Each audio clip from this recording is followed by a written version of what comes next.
The Republican National Committee officially voted on and approved their party platform for this year's election, and it is essentially exactly what Donald Trump told them the platform was going to be. Right? The insiders on that committee with the RNC to draft the platform didn't really have much of a say, and some of them are very pissed off about that. Specifically, and this is the real irony of the story, they're pissed off that Donald Trump's agenda is not as extreme as they would like it to be, because it does not specifically call for a nationwide ban on abortions. One committee member who has been exceptionally outspoken, a woman by the name of Gail Ika, had this to say: "I've never seen this happen before. I don't understand why they did it, and I'm extremely disappointed that we do not have any pro-life language. They rolled us. That's what they did."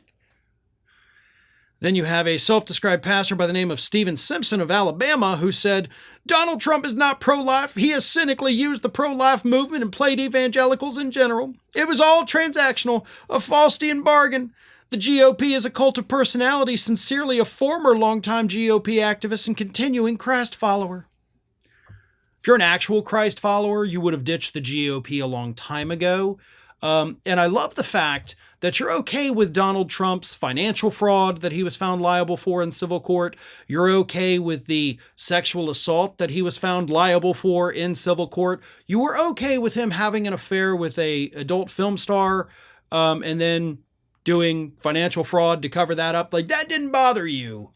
But because the party platform suggests that the issue of abortion should be left to the states, which is still exceptionally extreme and a danger to women across the country, but because there's no nationwide ban in the language, like, that's a bridge too far for this so-called pastor. All of Trump's other stuff, like, totally forgivable. Everybody does it, right? But this, no, that's the bridge too far. Of course, the folks on social media are having a fun time with this, right?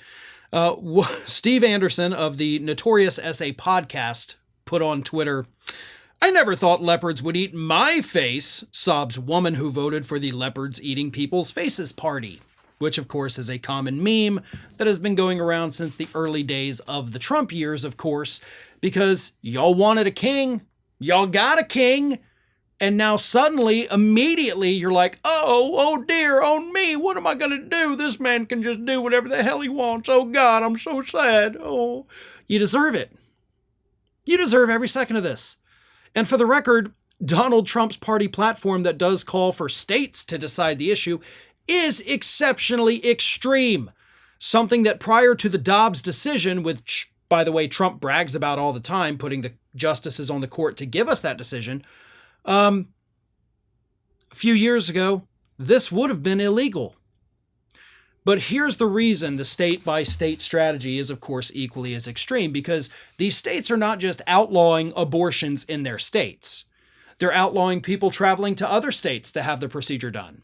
They're tracking people down that go to other states. Like, they're actually interfering with the constitutional right to interstate commerce. And the courts are just like, whatever, we're going to let it be. So it is effectively a nationwide ban. They're threatening to jail doctors who perform the procedure. Doctors are now refusing to care for women who have, questionable pregnancies that may not be viable, because the doctors don't want to go to jail if the woman loses the baby. Women are on the verge of dying in multiple instances that have been reported because of these state-by-state bans on this. This is extreme. But I want everybody to remember that there are Republicans out there, plenty of them, who think it's not even extreme enough.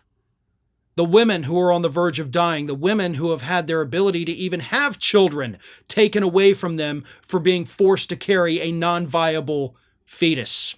Okay?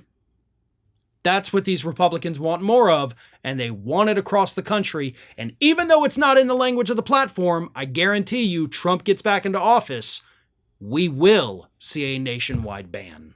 Hi, everyone. This here is little Athena. And Athena would like to know why you haven't subscribed to Fair and Balanced yet. So please, don't let Athena down. Subscribe today.